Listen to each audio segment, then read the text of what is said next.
এই রজব এবং শাবান মাসের মধ্যে আল্লাহর হাবিব সাল্লাল্লাহু আলাইহি ওয়াসাল্লাম তিনি পড়তেন, আল্লাহুম্মা বারিক লানা ফি রজব ওয়া শাবান ওয়া বাল্লিগনা রমাদান।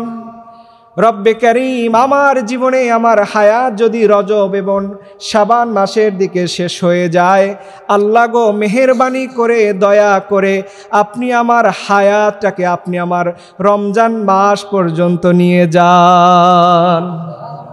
চিন্তা করতে পেরেছেন যে আল্লাহুম্মা বারিক লানা ফি রজব ওয়া শাবান, যে হে রব, রজব এবং শাবান মাসের যে বরকত আছে এটা পুরোপুরি যেন আমি ইউটিলাইজ করতে পারি, পুরোপুরি যেন আমার লাইফে আমি অ্যাচিভমেন্ট করতে পারি।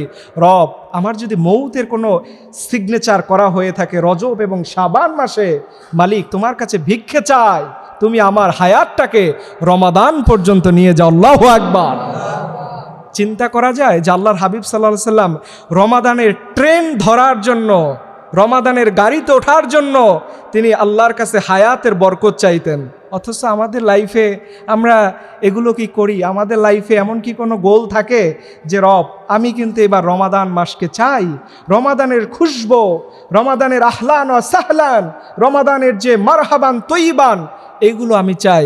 অথচ এই রমাদান মাস শাবান মাস যখন চলে আসতো, আল্লাহর হাবিব এত ব্যস্ত হয়ে পড়তেন, সাহাবী ওনারা বলতেন, ইয়া রাসূলুল্লাহ, আপনি এত বেশি টাইম এক্সপেন্ড করেন, এত বেশি সময় ব্যয় করেন রমাদান মাস আসার আগে।